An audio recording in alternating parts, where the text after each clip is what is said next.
Hello everyone, Chris Neighbors here, and this is my blog post on how to save money on meals while traveling. I just got back from a wonderful vacation in Ireland. Ireland was great, but the trip really made me realize how expensive food is when you aren't at home. Generally, I've always been the type of person that eats out a lot when I'm on vacation. It didn't take me long to realize that food is a huge travel expense, and that I needed to come up with ways to keep that expense to a minimum.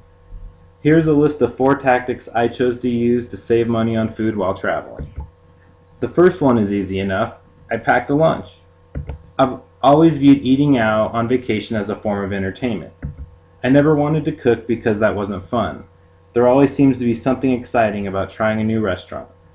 But in order to save money, I needed to change my mindset. There's nothing wrong with a packed lunch. While we were in Ireland, we bought a couple of hot teas in a cafe one day, and while we were there, we decided that we might as well eat our lunch. Shortly after starting, we noticed a table of women staring at us. They began to gossip about how embarrassing it must be to bring your lunch somewhere. We kind of thought it was funny, but I still don't understand why packing a lunch is something to be ashamed of. We were paying customers, we just didn't buy food. I know that if you don't have a refrigerator or ice chest, it can be difficult to pack lunches. My suggestion would be to either buy a cheap styrofoam ice chest, use an ice bucket from the hotel room, or don't buy food that needs to be kept cold, such as peanut butter and jelly sandwiches. My second tip for saving money on food while traveling is to use a hotel with a free breakfast.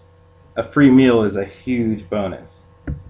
The few times we had to eat out in Ireland, I felt like I lost a piece of myself knowing that we spent 40 to 50 euros per meal. The best part about a hotel that provides a breakfast is that you can take extra stuff for a free lunch. I know that a lot of people might think this looks tacky, but I personally don't see a problem with it. Those breakfast buffets usually offer bread, cheese, and meat. Why not make a sandwich for later? Maybe you can even grab some fruit or yogurt, then you won't have to worry about dinner, or you will only have to worry about dinner. My third tip for saving money on food while traveling is to consider getting a hotel room with a kitchen. It is generally more expensive, but the money you save on food could outweigh the cost. Some things to consider are how many people are with you and will you actually cook? It might be more beneficial for 4 or 5 miles to have a kitchen rather than one. And if you won't actually use the kitchen, then that's just a waste of money. My last tip for you is to bring snacks with you.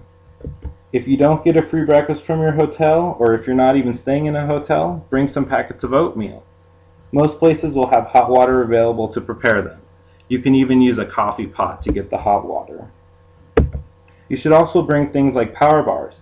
They will keep you full and could easily substitute a meal if you get the right kind. Not to mention, all these things are relatively small, so they should be easy to travel with.